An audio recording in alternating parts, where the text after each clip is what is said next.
Hello everyone, welcome back to Aries. I am Anandi and बेटा आज का आपका जो लेक्चर होने वाला है that is about periodic classification of elements. Yes, हमने अपनी रैपिड रिवीजन सीरीज स्टार्ट की है फॉर यू गाइज। आपके S1 और S2 के जितने चैप्टर्स है, केमिस्ट्री एंड S2 तो पूरा बायोलॉजी है, तो यस बायो और केमिस्ट्री के जितने चैप्टर्स है आपके वो सब कुछ हम रिवाइज करेंगे विद इन एन आवर, है ना। सारे चैप्टर्स 1 घंटे के अंदर ऐसे ऐसे ऐसे रिवाइज कर लेंगे कि जब आपको एग्जाम लिखने जाओ या फिर उससे पहले जब आपको ब्रेक मिले, हॉलीडेज मिले, तो आप इंस्टेड ऑफ स्टडिंग पूरा का पूरा चैप्टर ऑल ओवर अगेन आप क्या कर सकते हो, ये लेक्चर्स प्रेफर कर सकते हो, जिससे आपका फटाफट रैपिड रिवीजन हो जाएगा। ठीक है, तो विदाउट वेस्टिंग योर टाइम हम लोग आज का आपके रैपिड रिवीजन सीरीज का फर्स्ट लेक्चर मतलब आपके S1 का केमिस्ट्री का लेक्चर स्टार्ट करते हैं, periodic classification of elements. Yes, basic से ही स्टार्ट करेंगे। और यस, अगर आपको थोड़ा सा ऐसे लगे कि स्पीड थोड़ी सी ज्यादा है और कोई कंसेप्ट डिटेल में चाहिए, देन डिटेल वाले कंसेप्ट यू कैन प्रेफर हमारे वन शॉट लेक्चर्स है उसमें से, और स्पीड ज्यादा है तो वही ऑप्शन आता है, थोड़ी कम कर लेना, हमें 1 घंटे के अंदर फटाफट रिविजन करना है ना। तो देखो, हम लोग जब मैटर की बात करें, है ना, मैटर की बात करें, ये सब कुछ आपके बुक में क्वेश्चन के फॉर्म में दिया हुआ है एज यू गाइज नो। जब हम मैटर की बात करते हैं तो मैटर बेटा क्लासिफाई होता है, हम लोग किस में क्लासिफाई करते हैं। बेसिकली आपको अभी 3 स्टेट्स पढ़ने है ना, 3 स्टेट होते हैं 5, 3 ले लो, सॉलिड, लिक्विड और गैसेस, और 2 स्टेट्स होते हैं if you guys know, plasma and BEC मतलब बोस आइंस्टाइन कंडेंसी। ठीक है, ये आपके 5 स्टेट्स ऑफ मैटर है। अभी जो एलिमेंट्स है वो हमें पता है 3 टाइप्स के होते हैं। कौन से 3 टाइप्स? मेटल्स, नॉन मेटल्स और मेटलॉइड्स। उनके प्रॉपर्टीज डिफर करते हैं, उस हिसाब से हम एलिमेंट्स को 3 अलग अलग टाइप में क्लासिफाई करते हैं। अभी जो मैटर के स्मॉलेस्ट पार्टिकल है उनको हम बोलते हैं क्या? एटम्स। यस, अभी बेटा 2 चीजें यहां पे आप कंफ्यूज हो जाते हो बहुत सारी बार कि molecules of elements and molecules of compounds difference क्या है ना। मॉलिक्यूल ऑफ एलिमेंट में और मॉलिक्यूल ऑफ कंपाउंड में डिफरेंस क्या है? भाई बहुत डिफरेंस है। अगर लग रहा है कि सेम है then you are wrong. Molecules of elements क्या होते हैं? ये जो होते हैं they contain atoms of the same element. For example हमने बात की O2, N2, H2, ये सारे क्या है बेटा? मॉलिक्यूल्स ऑफ एलिमेंट्स, है ना। मॉलिक्यूल्स ऑफ एलिमेंट्स जिसमें एटम्स होंगे सेम एलिमेंट के। अलग अलग है क्या? कुछ अलग दिख रहा है? नहीं, O भी है, N है, H है, सेम एलिमेंट के एटम्स होंगे। जब हम बात करेंगे बेटा मॉलिक्यूल्स ऑफ कंपाउंड्स की, when we talk about molecules of compounds, they contain atoms of different elements, है ना। They will be chemically bonded, ionic bond हो सकता है, कोवैलेंट बॉन्ड्स भी हो सकते हैं, है ना। तो फॉर एग्जांपल H2O ले लो, CO2 ले लो, एसिड्स ले लो, HCl ले लो, H2SO4 ले लो, ये सब क्या है?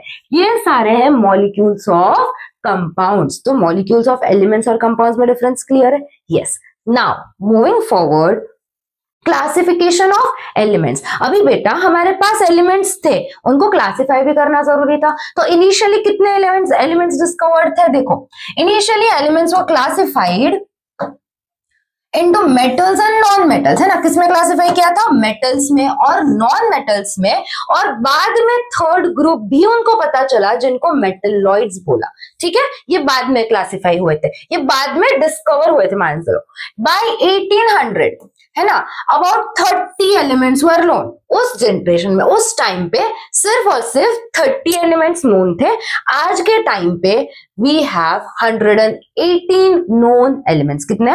118 118 नोन एलिमेंट्स एग्जिस्ट करते हैं जो हमें पता है विद देयर नेम्स। ओके, अभी सारे साइंटिस्ट थे तो हर एक साइंटिस्ट ने अपने हिसाब से क्लासिफाई किया। अभी 118 एलिमेंट्स को बेटा स्टडी करना, हर एक एलिमेंट को अलग से, इतना हर एक एलिमेंट की प्रॉपर्टीज याद रखना पॉसिबल नहीं था।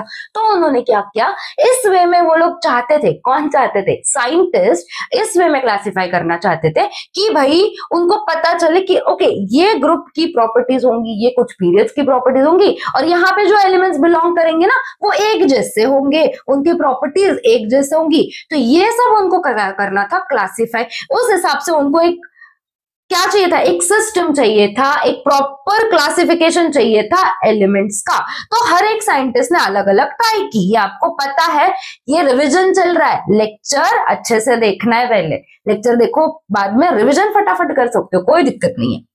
तो सबसे पहले आए डोबराइनर। अब डोबराइनर ने क्या किया, देखो ये सारे साइंटिस्ट के नाम है, ठीक है। डोबराइनर आए, न्यूलैंड आए, मेंडेलीव आए, ये सब आए और ये सब ने अपने अपने डिस्कवरीज दिए। In 1817 Dobereiner grouped elements into triads. Triads मतलब बेटा तीन तीन के ग्रुप में उन्होंने एलिमेंट्स को ग्रुप किया। कितने के ग्रुप में, 3 के ग्रुप में, based on similar chemical properties and increasing atomic mass. कौन से बेसिस पे क्लासिफाई किया था, केमिकल प्रॉपर्टीज उनके सिमिलर थे और एटॉमिक मास उनका बढ़ते जा रहा था, इंक्रीजिंग एटॉमिक मासेस पे। The atomic masses of the middle element, अभी उन्होंने क्या एग्जैक्ट चीज बताई कि जो middle element, for example A, B और सी, 3 एलिमेंट उन्होंने लिए और जो ये मिडल वाला एलिमेंट है उसका जो एटॉमिक मास है was the average of the other two, C और A का एवरेज होगा, ये उन्होंने बोला था। फॉर एग्जाम्पल यहाँ पे हम बात करें अगर, है ना, लिथियम सोडियम पोटेशियम की, तो उन्होंने क्या बोला, जो सोडियम का मास होगा, है ना, वो किसके इक्वल होगा, लिथियम और किसके, पोटेशियम के जब हम लोग एवरेज एटॉमिक मास निकालेंगे उसके इक्वल। लिथियम का था 6.9, तो उन्होंने 6.9। मीन निकालना आता है ना, मैथ्स में पढ़ा होगा मीन कैसे निकालते हैं, यस। तो लिथियम का था 6.9 मास, ये पोटेशियम का था 39.1। उस टाइम पे हम लोग को ये मासेस नोन थे, ठीक है। तो ये लिथियम का लिया मास, पोटेशियम का मास लिया, उनको डिवाइड किया 2 से, उनका मीन निकाला और उन्होंने बोला कि ठीक है, जब लिथियम और पोटेशियम का हम लोग मास लेके उनका जब मीन निकालते हैं तो वो जो बीच वाला एटम है ना उसका हमें मास मिल जाता है, जो बीच वाला जो एलिमेंट है उसका हमें मास मिल जाता है। तो ये सोडियम का लिया, ये लिथियम का लिया, ये पोटेशियम का मास लिया और उसका मीन निकाला, मतलब डिवाइड कर दिया 2 से, तो हमें मिला 23, जो कि एक्चुअली सोडियम का एटॉमिक मास है ना। सेम वे में उन्होंने कैल्शियम और क्लोरीन के भी मासेस निकाले, बट सारे के सारे एलिमेंट्स बेटा ये पैटर्न शो नहीं कर रहे थे। Not all elements fit in this pattern. अभी क्लासिफाई करना है तो सारे एलिमेंट्स एक ही जैसी पैटर्न फॉलो करने चाहिए, एक ही जैसा उनका सब कुछ structure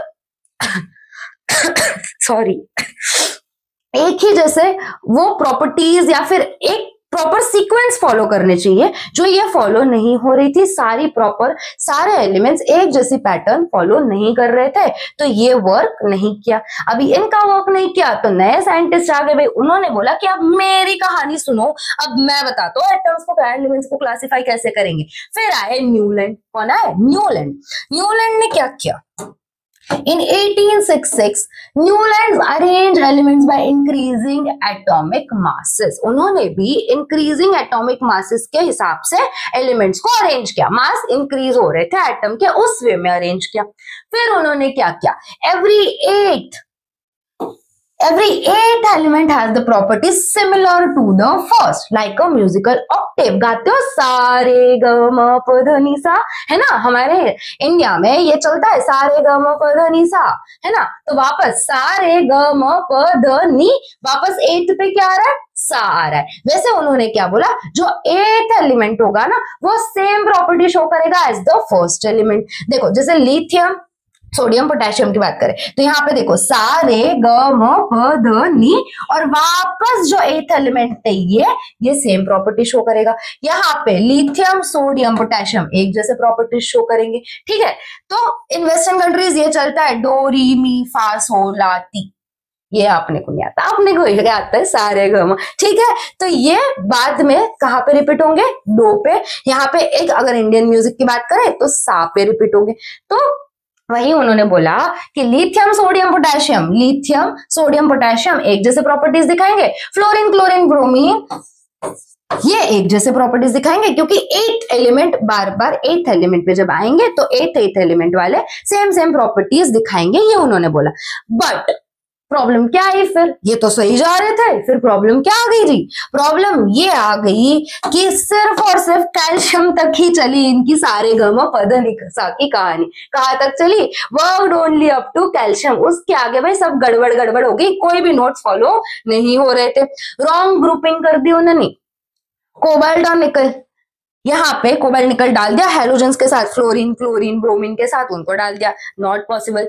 no space for new elements. इतना कॉम्पैक्ट बना के रखा था, 56 बॉक्सेस का इतना कॉम्पैक्ट बना के रखा था कि अगर कोई नया एलिमेंट आएगा तो भाई तेरी तो जगह नहीं है, you are new, you stay out.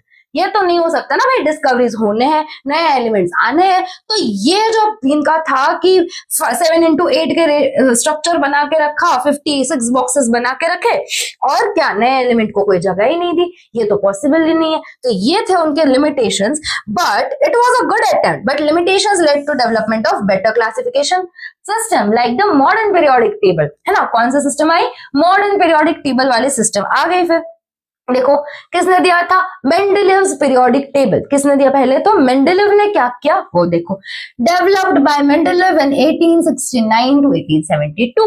उन्होंने क्या किया? उस टाइम पे जो 63 एलिमेंट्स डिस्कवर्ड थे, 63 एलिमेंट्स को in increasing order of atomic masses, इन्होंने भी यही किया, एटॉमिक मासेस के इंक्रीजिंग ऑर्डर में एलिमेंट्स को अरेंज कर दिया based on physical and chemical properties of the elements. ये इन्होंने अच्छी बात की, कोई सारेगामा नहीं किया, है ना, कोई सारेगामा नहीं किया, कोई एवरेज एटॉमिक मास कुछ भी नहीं निकाला। उन्होंने क्या देखा? कौन सी चीज देखी? फिजिकल और केमिकल प्रॉपर्टीज के बेसिस पे उनको इकट्ठा किया। अभी मेंडेलेव ने उनका एक लॉ दिया था क्या दिया था देखो, properties of elements are a periodic function of their atomic masses, है ना। properties of elements, जो elements के properties है, they are the periodic function of atomic masses। याद रखना है, atomic masses बोला था, यहीं पर गड़बड़ हो गई थी कि उन्होंने atomic masses बोला था। तो जो एलिमेंट के प्रॉपर्टीज होंगे वो किसके पीरियोडिक फंक्शन पे डिपेंड करेंगे? उनके एटॉमिक मासेस पे। बट ये बाद में यहाँ पे भी गड़बड़ हुई थी।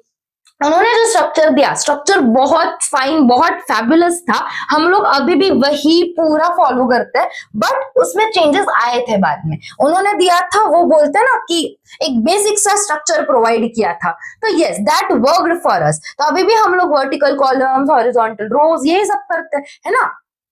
तो स्ट्रक्चर ऑफ द टेबल क्या था? उन्होंने वर्टिकल कॉलम्स बनाए थे 1 to 8, उनको ग्रुप्स बोला। हॉरिजॉन्टल रोज बनाए थे जो कि आज के टाइम पे हम बोलते हैं पीरियड्स, राइट। अभी उन्होंने क्या प्रॉपर्टीज यूज की? ही यूज प्रॉपर्टीज लाइक हाइड्राइड्स, है ना, एलिमेंट्स के हाइड्राइड्स को देखा, ऑक्साइड्स को देखा, मेल्टिंग पॉइंट को देखा, बॉइलिंग पॉइंट को देखा, डेंसिटीज को देखा, ये सब कुछ उन्होंने कंसिडर किया to arrange the elements, but atomic masses के बेसिस पे। अगेन किसके बेसिस पे? एटॉमिक मासेस के बेसिस पे।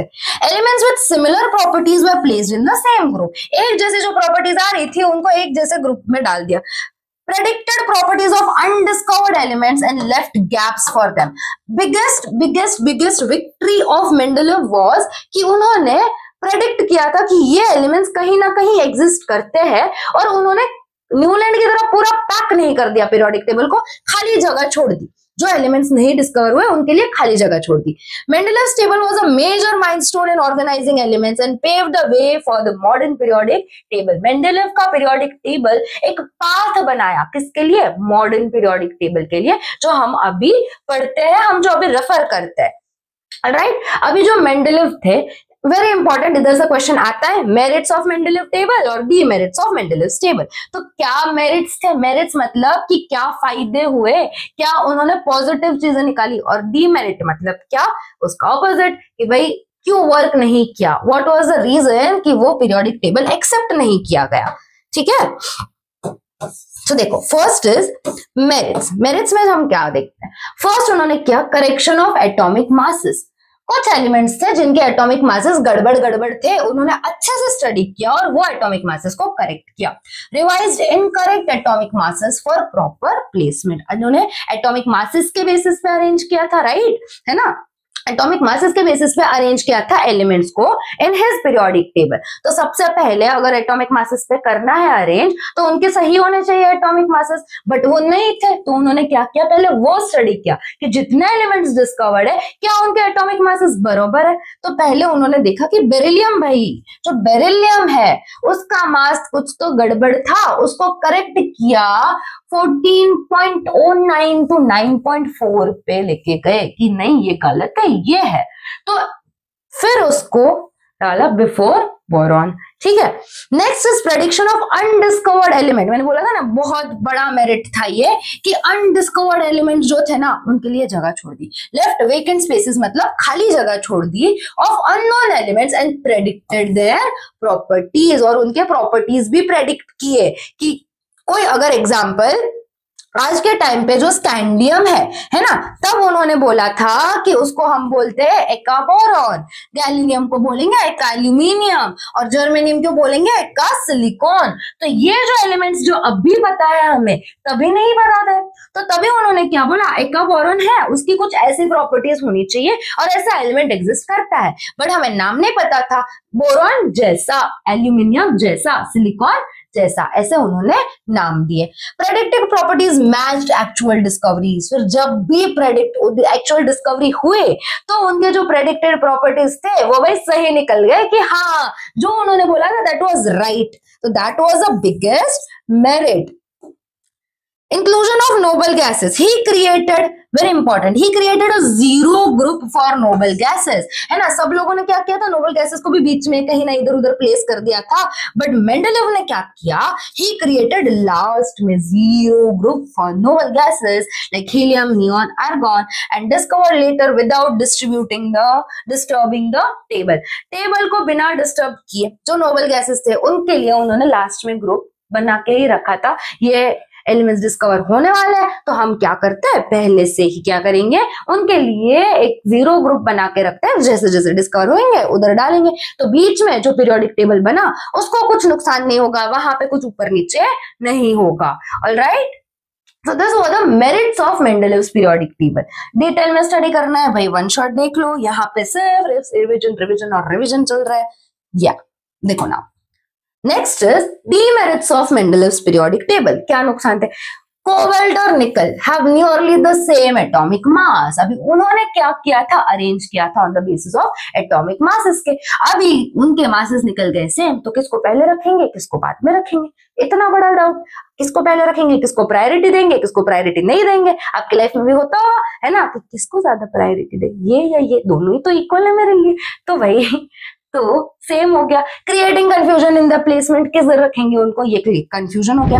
Isotopes have same chemical properties but different atomic masses, ये तुम लोग को पता है आइसोटोप्स क्या होंगे, उनकी केमिकल प्रॉपर्टीज सेम होंगी बट उनके एटॉमिक मासेस डिफरेंट थे। तभी पता नहीं थी ये चीज, तभी कोई ऐसा आइसोटोप जैसा कंसेप्ट नहीं था व्हिच मेंडेलेव्स टेबल कुडंट अकोमोडेट, है ना। जो आइसोटोप्स थे उनको कहाँ पे रखना है एग्जैक्टली ये भाई मेंडेलेव नहीं बता पाए थे। गैप्स बिटवीन एटॉमिक मासेस वर इर्रेगुलर, है ना, एटॉमिक मासेस है, ऐसा तो नहीं है एक का 1 है तो दूसरे का 2, तीसरा 3, चौथे का 4, यही होना चाहिए, ये नहीं था, इर्रेगुलर गैप्स थे, तो making it hard to predict the number of elements between two heavy elements. दो हैवी एलिमेंट्स है उनके बीच में कौन सा एलिमेंट को रखना है ये कैसे पता चलेगा, क्योंकि गैप्स जो है वो रेगुलर तो नहीं है, गैप्स इर्रेगुलर है, उनके बीच में कोई भी एलिमेंट को रखना होगा तो कौन से एलिमेंट को रखेंगे, दैट वाज अ कंफ्यूजन, है ना। अभी जो हैलोजेंस थे शो सिमिलैरिटीज विद जो हाइड्रोजन था बेटा, जो हाइड्रोजन था उसके सिमिलर, उसकी प्लेस भी डिसाइड नहीं हो पाई। व्हाई, बिकॉज उसकी प्रॉपर्टी हैलोजेंस के जैसे भी लग रही थी और अल्कली मेटल के जैसे भी लग रही थी। फॉर एग्जांपल हैलोजेंस जो ग्रुप 7 में मॉलिक्यूलर फॉर्मूला H2F2Cl2 है ना, अगर ग्रुप 7 में डाला तो मॉलिक्यूलर फॉर्मूला ये, अगर हैलोजेंस को ग्रुप 1 के साथ डाला तो ये composed formula, molecular formula NaCl NaH। तो भाई उनको कहाँ पे रखेंगे, हैलोजेंस ग्रुप 7 के जैसे भी प्रॉपर्टीज या फिर अल्कली मेटल्स जो ग्रुप 1 में प्लेस थे उनके जैसे भी उनके प्रॉपर्टीज, कंपाउंड फॉर्मूला निकल के आ रहा था। तो हाइड्रोजन की जो प्लेस थी कि हाइड्रोजन को हैलोजेंस के साथ रखे, हाइड्रोजन को अल्कली मेटल के साथ रखे, ये था बड़ा कंफ्यूजन। ठीक है, हैलोजन के साथ रखना है या अल्कली मेटल के साथ रखना है यार। बेटा एग्जाम में ना सिर्फ ये कीवर्ड्स याद करके जाओ, कुछ और नहीं करना, बाद में अपने आप से लिख सकते हो ना यार, है ना। हैलोजन क्या है, F2Cl2 He H2Cl2 फ्लो, ये सारे जो है, फ्लोरीन, क्लोरीन, ब्रोमीन, आयोडीन, ये सारे जो हैलोजेंस है अभी उनके साथ मैच कर रहे थे किसके प्रॉपर्टीज, H2 भी तो ऐसे फॉर्म में ही है ना, तो उसके साथ क्यों नहीं रखेंगे, ये खुद से एक्सप्लेन कर सकते हो। फॉर एग्जांपल अभी अल्कली मेटल के साथ रखा तो उनका फॉर्मूला NaCl जो है NaH भी हो सकता है, तो उसके साथ भी, तो हाइड्रोजन वाज वेरी सिमिलर कि उसको यहाँ पे भी रख सकते हैं, यहाँ पे भी, तो कंफ्यूजन था वहां पे कि किसके साथ रखना है। ठीक है, नेक्स्ट देखो, फिर आता है मॉडर्न पीरियोडिक लॉ। डिमेरिट आ गए मेंडलीव के कि भाई कुछ सर्टेन चीजें जो फॉलो नहीं हो रही है, तो फिर आया मॉडर्न पीरियोडिक लॉ। यहाँ पे आ गए चेंजेस इन, मेंडलीव ने जो स्ट्रक्चर दिया था वो स्ट्रक्चर सेम रहा, बट चेंजेस क्या है देखो। In 1930 Henry Moseley used X-ray experiments to prove that atomic masses, जो एटॉमिक मास होता है, it corresponds the number of protons in an atom's nucleus. ये पता है हम लोग कैसे करते हैं, एटम का जो न्यूक्लियस होता है, ये फर्स्ट शेल, ये सब पता होगा ना। तो ये जो न्यूक्लियस है इसमें क्या होता है, प्रोटॉन्स प्लस न्यूट्रॉन्स, इन्हें हम बोलते हैं टुगेदर, क्या बोलते हैं प्रोटॉन और न्यूट्रॉन को, न्यूक्लियॉन्स। ये ना कुछ एक्स्ट्रा चीजें लिख के आया करो जो आपने आपके 9th स्टैंडर्ड में 8th स्टैंडर्ड में पढ़ी है। So it leaves an impression कि आपको ना एग्जामिनर को लगेगा कि आपके बेसिक्स भी क्लियर है, आप सिर्फ ऐसे दिमाग में कॉपी करके यहाँ पे पेस्ट नहीं कर रहे हो, आप समझ के आए हो चीजों को, फिर मार्क देखो, वो कोई नहीं काट सकते फिर आपके मार्क्स। तो ये उन्होंने क्या बोला, हेनरी मोजले ने जो एक्सपेरिमेंट किया तो उन्होंने एटॉमिक नंबर निकाला and it corresponds to the number of protons in the atomic nucleus. Atomic number is equal to the number of protons in an atom का न्यूक्लियस जो होगा उसमें। तो नाउ फिर दिमाग चला कि instead of atomic masses why can't atomic number be the fundamental property, है ना। Atomic number is the more fundamental property than atomic masses for classifying elements. हम लोग मोर प्रिसाइजली, अच्छे से क्लासिफाई कर सकते हैं एलिमेंट्स को अगर हम एटॉमिक मासेस के बेसिस पे नहीं करके हम एटॉमिक नंबर के बेसिस पे एलिमेंट्स को क्लासिफाई करें, राइट। तो modern periodic law it's very important. Mendeleev ने जो एक गलती की थी वो मॉडर्न पीरियोडिक लॉ ने सुधार दी, है ना।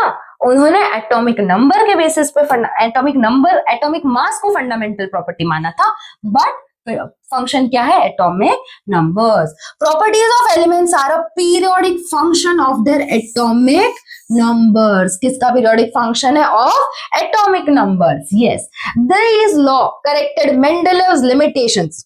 ये एक लॉ ने मेंडलीव के जितने लिमिटेशंस थे उसको करेक्ट कर दिया and became the basis of modern periodic table, है ना। हमारा जो मॉडर्न पीरियोडिक टेबल है उसमें आप देखो और अच्छे से देखो तो क्या पता चलेगा कि जो हमारे एलिमेंट्स है वो एटॉमिक मासेस के बेसिस पे क्लासिफाई नहीं है बल्कि एटॉमिक नंबर के बेसिस पे क्लासिफाइड है। आ गया अपना मॉडर्न पीरियोडिक टेबल, इसमें तो सब कुछ पता होगा। और एक चीज बेटा, इतना कर रहे हो ना तो फर्स्ट 20 एलिमेंट्स आपको लर्न होने चाहिए। टिल 10th आपसे इतना एक्सपेक्टेड है, मैंने लेक्चर में भी बोला था, मैंने आपको ट्रिक भी दी है कि कैसे लर्न करना है। सो बेटर कि एग्जाम जाने से पहले आप फर्स्ट 20 एलिमेंट्स लर्न करके जाओ, ठीक है। अभी मॉडर्न पीरियोडिक टेबल हम देखें तो मॉडर्न पीरियोडिक टेबल कुछ ऐसा दिखता है। क्या क्या है उसमें, देयर आर 7 पीरियड्स। पीरियड्स कितने हैं, 7 पीरियड्स है। जो हॉरिजॉन्टल रोज है बेटा उनको क्या बोला गया है, पीरियड्स। जो ऐसे हॉरिजॉन्टल रोज जा रहे हैं उसको बोला गया है पीरियड्स। और जो ग्रुप्स है यहाँ पे जो वर्टिकल कॉलम्स है उसको बोला गया है group. So there are 7 periods. कितने पीरियड्स है, 7 पीरियड्स है। और देयर आर 18 ग्रुप्स। कितने ग्रुप्स है, 18। अभी जो ये बॉक्सेस है, एक डिब्बे दिख रहे हैं, वो क्या रिप्रेजेंट करते हैं, each box represents an element. एक बॉक्स में कितने एलिमेंट आएंगे? सिर्फ एक, है ना। निकल और कोबाल्ट जैसे न्यूलैंड ने किया था वैसे नहीं था, इसमें क्या था? एक box represent one element. Atomic number is indicated at the top. इसका एटॉमिक नंबर 1, 3, 4 एटॉमिक नंबर ऊपर दिखाया गया है। अभी यहाँ पे ये एक पीरियोडिक टेबल है, तो ये उसका पार्ट नहीं है क्या? बिल्कुल उसका पार्ट है। ये दोनों जो सीरीज है जिसको हम लैंथेनाइड्स और एक्टिनाइड्स बोलते हैं, ये हमने डाला जो मॉडर्न पीरियोडिक टेबल था उसमें लैंथेनाइड्स और एक्टिनाइड्स को यहाँ पे प्लेस किया बिलो द टेबल, ठीक है। 4 ब्लॉक्स में मेजरली पीरियोडिक टेबल को 4 4 4 कितने 4 ब्लॉक्स में डिवाइड किया गया। कौन से? S block, P block, D block और एफ ब्लॉक। कौन से? 4 ब्लॉक्स में। एस ब्लॉक कौन सा है? जो ग्रुप 1 है, ग्रुप 2 है। यहाँ पे ग्रुप 1 और ग्रुप 2 जो है वो अपना एस ब्लॉक है। पी ब्लॉक ग्रुप 13 to 18 यहाँ पे दिख रहा है पी ब्लॉक, यहाँ से लेके यहाँ तक जो है वो कौन सा ब्लॉक है बेटा? पी ब्लॉक है। देन आता है अपना डी ब्लॉक, इसको हम ट्रांजिशन एलिमेंट्स भी बोलते हैं। डी ब्लॉक को हम बोलते हैं ट्रांजिशन, यहाँ पे जो एलिमेंट्स होते हैं these are the transition elements। तो ये जो ट्रांजिशन एलिमेंट्स है ये अपना क्या है? This is R D block that is from 3 to 12। Group 3 से लेके ग्रुप 12 तक, यहां से लेके यहां तक ये कौन सा ब्लॉक है अपना? This is R D block. और फिर आते हैं ये दोनों लैंथेनाइड्स और एक्टिनाइड्स, ये अपना एफ ब्लॉक है। तो कितने ब्लॉक्स में डिवाइड किया मॉडर्न पीरियोडिक टेबल को?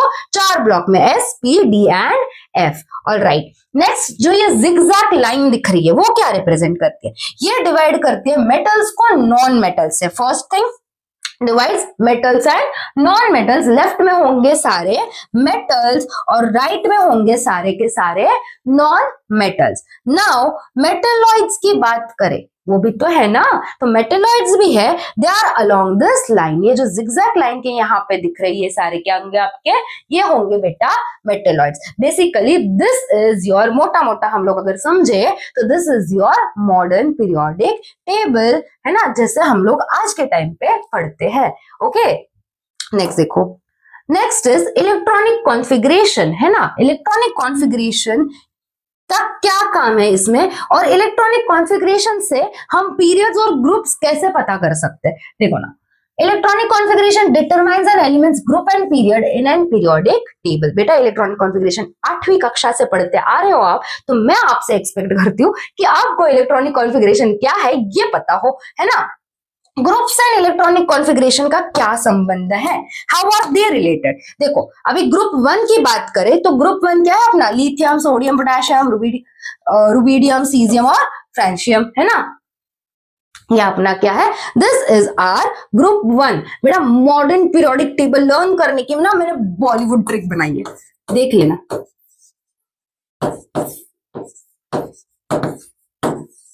ठीक है, Bollywood trick to remember modern periodic table in the most funniest way। अब वो वीडियो जरूर देखना, मजे भी उतना आएंगे और आपका पीरियोडिक टेबल लर्न भी हो जाएगा अगर नहीं किया, ठीक है। 10th के बाद 11th 12th में जाओगे, साइंस लोगे तो पूरा का पूरा लगेगा, है ना। अभी तो हमें सिर्फ फर्स्ट 20 करना है, तो उसके लिए भी हेल्पफुल हो जाएगा। अभी हम देखिए अगर ग्रुप 1 की बात करें, अल्कली मेटल की बात करें, तो लिथियम,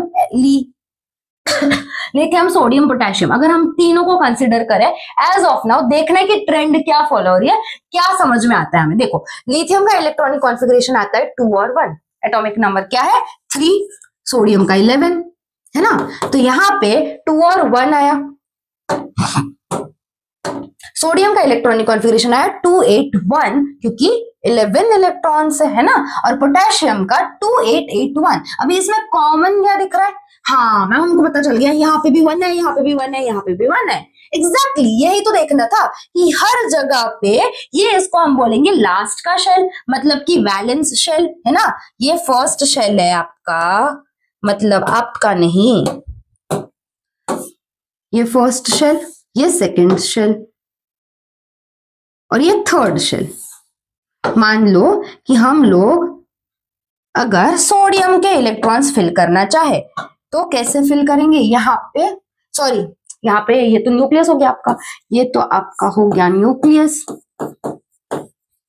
कर देते हैं लिथियम के फिल कर देते हैं। फर्स्ट शेल में आएंगे 2 इलेक्ट्रॉन्स, है ना, फर्स्ट शेल में आएंगे 2 इलेक्ट्रॉन्स और सेकंड शेल में आया 1 इलेक्ट्रॉन। सेम वे में अगर सोडियम होता तो यहाँ पे सेकंड शेल में आती, ये फर्स्ट शेल आपका K शेल, ये वाला L शेल, है ना। फर्स्ट में 2 आए, सेकंड में 1 इलेक्ट्रॉन आया। सोडियम का करते और एक शेल ऐड हो जाता और यहाँ पे 8 आता है और वहां पे वापस 1 आता, मतलब लास्ट के शेल में, इसको हम बोलते हैं वैलेंस शेल, है ना। लास्ट का जो शेल है उसमें हर एक में 1 1 1 1 इलेक्ट्रॉन आ रहा है। कौन से केस में? ग्रुप 1 के केस में, है ना। ग्रुप 1 के केस में हर एक शेल में लास्ट में 1 1 1 1 इलेक्ट्रॉन आ रहा है, तो all have 1 electron in their outermost shell, तो मतलब 1 valence electron on each of this elements. ये क्या डिटरमाइन करता है कि अगर लास्ट में 1 आ रहा है मतलब कौन सा ग्रुप होना चाहिए?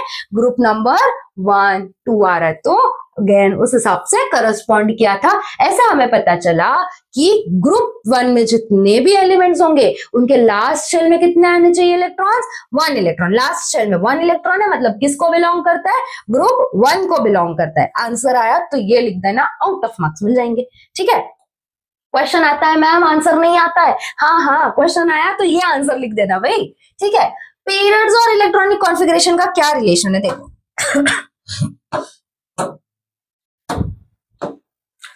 इलेक्ट्रॉनिक कॉन्फ़िगरेशन अगर हम लोग पीरियड 2 की बात करें तो 2 1, यहाँ पे देखो क्या ट्रेंड हो रही है, lithium, beryllium, boron, carbon, nitrogen, oxygen, fluorine, neon में यहाँ पे 1 है, फिर 2, फिर 3, फिर 4, 5, 6, 7, 8।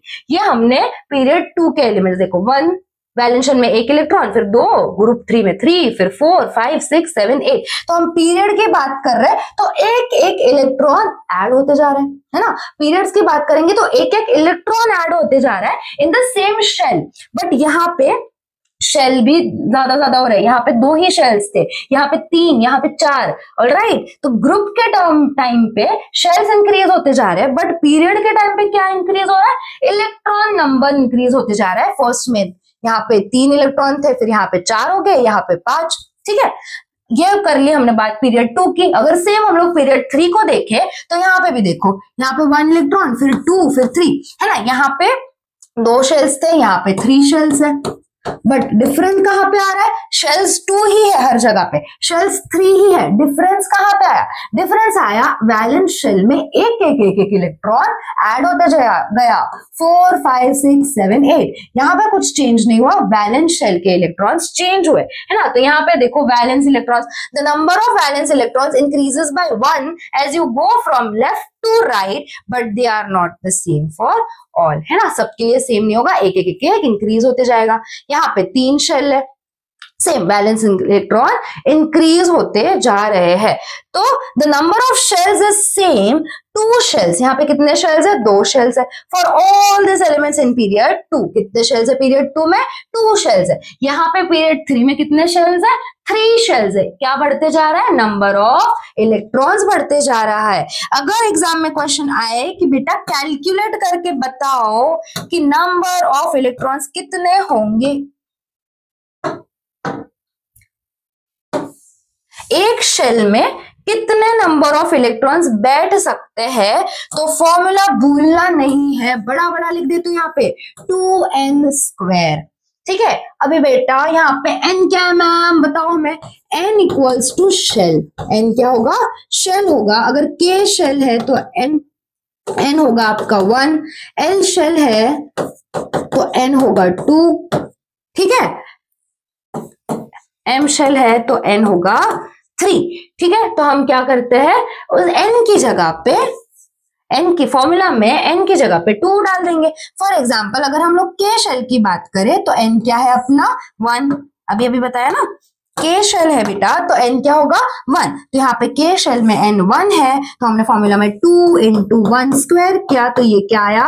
2 × 1 इक्वल्स टू 2, है ना। Lithium 2 × 2², 2² 4, 4 2s are 8, 3² 9, 9 2s are 18। आया समझ में? तो ये फॉर्मूला इंपॉर्टेंट है, इस पे क्वेश्चन आएंगे तो सॉल्व करके आने, बेसिक सा फॉर्मूला है। ओके, मूविंग ऑन, ये आपका लास्ट टॉपिक है, that is your periodic trends. क्या ट्रेंड्स शो करते हैं पीरियड में? जितने ट्रेंड्स है, एटॉमिक रेडियस बढ़ेगा क्या, एटॉमिक साइज कैसी होगी, इलेक्ट्रोनेगेटिविटी क्या होगी, यहाँ पे जाके इलेक्ट्रोनेगेटिविटी डिक्रीज होगी इंक्रीज होगी, ये सारे, वैलेंसी कैसे इंक्रीज होगी, कहाँ पे डिक्रीज होगी, ये सब कुछ आपको इतने में ही अभी के अभी लर्न हो जाएगा। यस, समझ में तो आ ही जाएगा, लर्न भी हो जाएगा। रुको, वैलेंसी पता है क्या है ना? कितने इलेक्ट्रॉन्स दिए, कितने इलेक्ट्रॉन्स लिए, कंबाइनिंग कैपेसिटी, ये सब हमने पढ़ रखा है।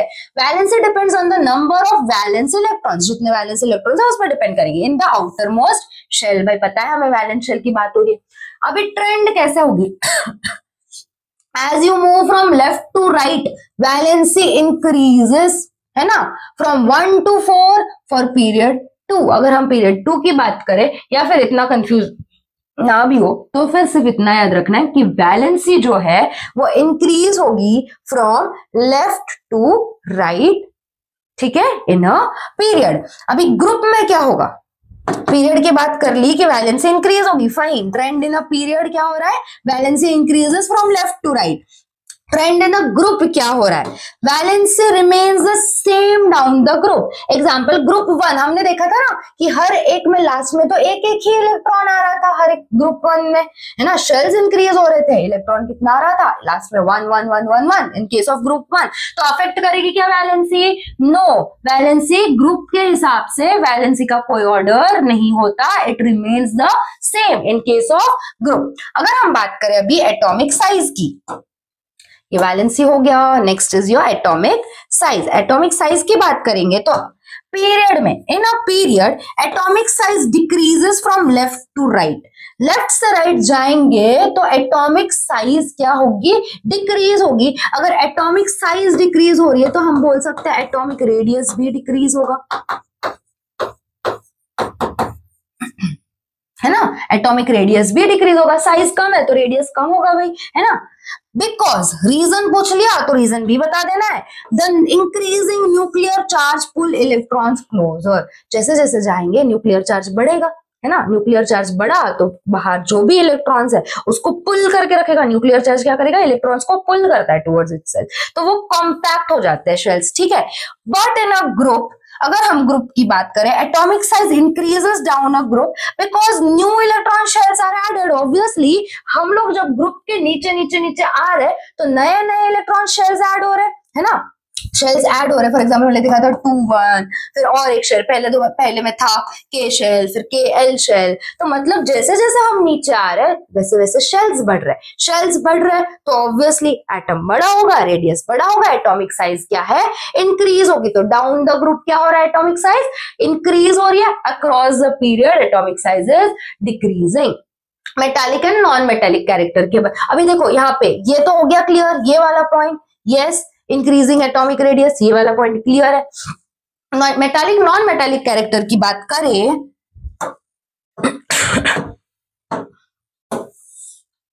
so what is the difference? Metallic character increases down the group, है ना, atoms lose electron more easily.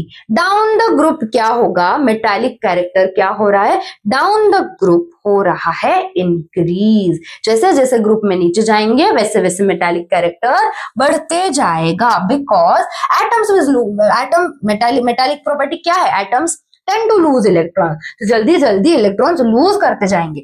Decreases from left to right in a period, है ना, लेफ्ट टू राइट जाएंगे तो क्या हो रहा है? एटम ने इलेक्ट्रॉन को टाइटली होल्ड करके रखा है, तो क्या हो रहा है? इलेक्ट्रॉन्स इजीली लूज नहीं हो रहे, तो ये डिक्रीज हो रहा है, ठीक है। अभी नॉन मेटालिक कैरेक्टर, अभी ये भी देख लो यहाँ पे कि जब जिधर जिधर मेटालिक कैरेक्टर की बात होगी, अगर मेटालिक कैरेक्टर डिक्रीज हो रहा है तो इलेक्ट्रोपॉजिटिविटी भी डिक्रीज होगी। Metallic character corresponds to electropositivity, ठीक है। तो मेटालिक कैरेक्टर मतलब इलेक्ट्रोपॉजिटिविटी, इलेक्ट्रॉन को डोनेट करना, नेगेटिविटी एक्सेप्ट करना, नॉन मेटल से इलेक्ट्रॉन्स को एक्सेप्ट करते हैं, राइट। तो ये याद रखो, पॉजिटिविटी मतलब मेटालिक कैरेक्टर, जैसा जैसा मेटालिक कैरेक्टर डिक्रीज होगा तो इलेक्ट्रोपॉजिटिविटी भी क्या होगी? डिक्रीज होगी।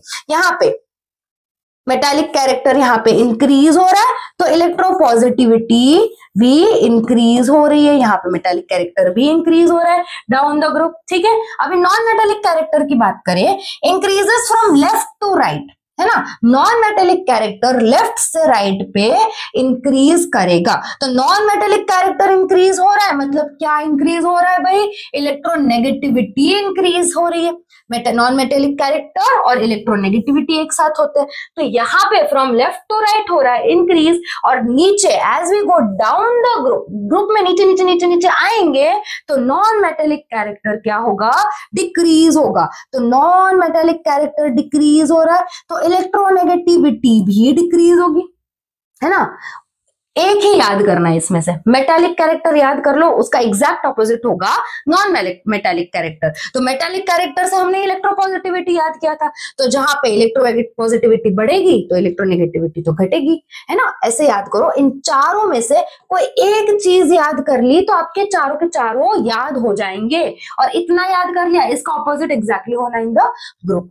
अभी हैलोजन फैमिली जो है बेटा, अगर हैलोजन फैमिली की बात करें, it shows gradation and physical properties या फिर फिजिकल स्टेट, कि जो अपना फ्लोरीन और क्लोरीन है वो एग्जिस्ट करते हैं इन द गैसियस फॉर्म, जो अपना ब्रोमीन है वो एग्जिस्ट करता है इन द लिक्विड फॉर्म, और जो आयोडीन है वो एग्जिस्ट करता है सॉलिड फॉर्म में। तो इसको हम बोलते हैं कि ये क्या हैलोजन क्या दिखाते हैं, ग्रेडेशन दिखाते हैं, किसमें, फिजिकल स्टेट में। सॉलिड लिक्विड गैस, तीन गैस है, तो पहले के जो है गैसेस के फॉर्म में, बीच में का जो ब्रोमीन है वो लिक्विड के फॉर्म में, iodine is in the solid state. ठीक है, क्लियर। आई होप ये आपको अच्छे से लर्न हो जाए। इस पे भी क्वेश्चंस आएंगे, एमसीक्यू क्वेश्चंस आएंगे, थ्योरी क्वेश्चन भी आ सकता है, बट क्वेश्चन तो आएगा ही आएगा। आज के लेक्चर में जितना हुआ है उस पे क्वेश्चंस तो आएंगे ही आएंगे।